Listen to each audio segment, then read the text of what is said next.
രോഗം സുഖപ്പെടുത്തുന്നവൻ അള്ളാഹുവാണ്. എന്നാൽ മരുന്ന് അതിന് നിമിത്തമാണ്, ഡോക്ടർ അതിന് നിമിത്തമാണ്, മന്ത്രം അതിന് നിമിത്തമാണ്, ഖുർആൻ അതിന് നിമിത്തമാണ്.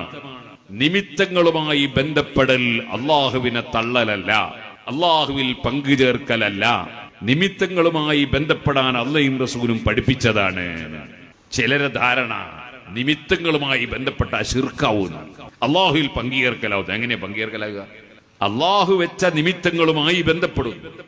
ഞാനൊരു പ്രസംഗം കേട്ടു, പ്രസംഗിക്കുന്നത് ഒരു ജമാഅത്ത് ഇസ്ലാമിന്റെ മൗലവി, പ്രസംഗം സംഘടിപ്പിച്ചത് മുജാഹിദി. മാത്രവുമല്ല, പുതിയൊരു ചോദ്യം ഈ സദസ്സിനോട് എനിക്ക് അടിവരയിട്ട് ചോദിക്കാനുണ്ട്. നമ്മൾ ശിർക്കിനെതിരല്ലേ? അള്ളാഹു അല്ലാത്ത ഒരുത്തന് കീഴ്പ്പെടുകയോ അവൻ പറയുന്നത് അവനും കൂടി കൂടിയെങ്കിലേ അള്ളാന്റെ പണി മുഴുവനാകുമെന്നോ വിചാരിക്കുന്ന ശിർക്കല്ലേ? എങ്കിൽ എന്റെ വിചാരം, എന്റെ കുഞ്ഞിനെ പൂർണ്ണതയോടുകൂടി സൃഷ്ടിച്ച് എല്ലാ വാക്സിനേഷനും കൊടുത്ത് പുറത്തേക്ക് കൊണ്ടുവരാൻ അള്ളാഹു മാത്രം മതി, പോരാ. അള്ളാന്റെ കൂടെ ഡോക്ടർമാരും ഗൈനക്കും കൂടെ കൂടണമെന്നാണ് വിചാരമെങ്കിൽ അത് ശിർക്കാണ്, കൊടിയ ശിർക്കാണ് എന്ന് വിശ്വസിക്കുന്ന ആളാണ് ഞാൻ. അദ്ദേഹം പറയുന്നത് എന്താണ്? ഗർഭിണിയായിട്ട് ഗൈനക്കിനെ കണ്ടാൽ ശിർക്കാവുന്നു. കാരണം പടച്ചോന് കയ്യായിട്ടല്ലേ നമ്മൾ ഗൈനക്കിനെ കാണുന്നതെന്ന് അയാളെ വാദം. അങ്ങനല്ല, അങ്ങനെ ഒരു മുസ്ലിമും പടച്ചോന് കയ്യാഞ്ഞിട്ട് ഡോക്ടറെ അടുത്ത് പോകാന്നുള്ള പരിപാടിയില്ല. അള്ളാഹു തആല നിശ്ചയിച്ച നിമിത്തം എന്ന നിലക്ക് ഡോക്ടറെ സമീപിക്കും. ഏതുപോലെ ഖുർആൻ പറഞ്ഞു, വലഖദ് നസറകുമുല്ലാഹു ബിബദർ, ബദറിൽ വെച്ച് അള്ളാഹു നിങ്ങളെ സഹായിച്ചു. ഖുർആന അവിടെ തന്നെ റബ്ബ് പറയാണ്, ഇത് തഖൂലു ലിൽ മുഅ്മിനീൻ, നബിയെ തങ്ങൾ ഈമാനുള്ളവരോട് പറയുന്നു, അലൻ യക്ഫിയകും അൻ യുമിദ്ദകും, അല്ലാഹു തആല നിങ്ങളെ സഹായിച്ചാൽ നിങ്ങൾക്ക് പോരെ, ബിസലാസത്തി ആലാഫിൻ മിനൽ മലായികത്തി മുൻസലീൻ, 3000 മലക്കുകളെ ഇറക്കി സഹായിച്ചാൽ. ശേഷം പിന്നെ പറയുന്നു, ബി ഖംസത്തി ആലാഫിൻ മിനൽ മലായികത്തി മുസവ്വിമീൻ, 5000 മലക്കുകളെ ഇറക്കി അല്ലാഹു നിങ്ങളെ സഹായിച്ചാ പോരെ. സുബ്ഹാനല്ലാഹ്, മലക്കുകളുടെ സഹായം അല്ലാഹു വെച്ച നിമിത്തമാണ്.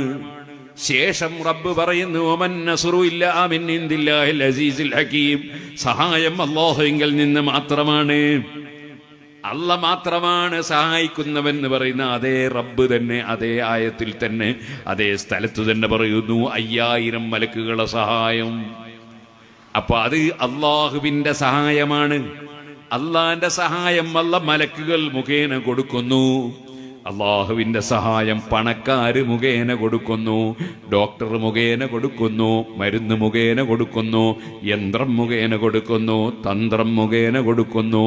അതേ പലത് മുഖേനയും റബ്ബ് കൊടുക്കുന്നു. കൂട്ടത്തിൽ മലക്കുകൾ മുഖേന കൊടുക്കുന്നത് പോലെ അമ്പിയാക്കൾ മുഖേന കൊടുക്കുന്നു, ഔലിയാക്കൾ മുഖേന കൊടുക്കുന്നു. കൊടുക്കുന്നവൻ അല്ലാഹുവാണ്, സഹായിക്കുന്നവൻ അല്ലാഹുവാണ്. അതുകൊണ്ട് മുസ്ലിമീങ്ങൾ ഉറക്കെ പറയുന്നു, ഇയ്യാക നഅ്ബുദു വ ഇയ്യാക നസ്തഈൻ, സർവ്വ വിഷയത്തിലും നിന്നോട് തന്നെ ഞങ്ങൾ സഹായം ചോദിക്കുന്നു. കാരണം ആരിൽ നിന്ന് എന്ത് സഹായം എപ്പോൾ എത്ര എങ്ങനെ എവിടുന്ന് കിട്ടിയാലും അതെല്ലാം അല്ലാഹുവിന്റെ സഹായമാണ്.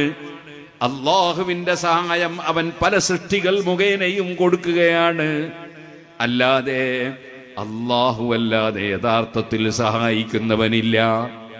അതുകൊണ്ട് തന്നെ സുഹൃത്തുക്കളെ, അല്ലാഹു സഹായത്തിന്റെ നിമിത്തങ്ങളായി നിശ്ചയിച്ചവരുമായി ബന്ധപ്പെടുന്നത് ശിർക്കല്ല, കുഫ്റല്ല, ഹറാമല്ല, കറാഹത്തല്ല. അതുകൊണ്ട് തന്നെ ഗർഭിണികൾ ഗൈനക്കിനെ കാണാൻ പോയ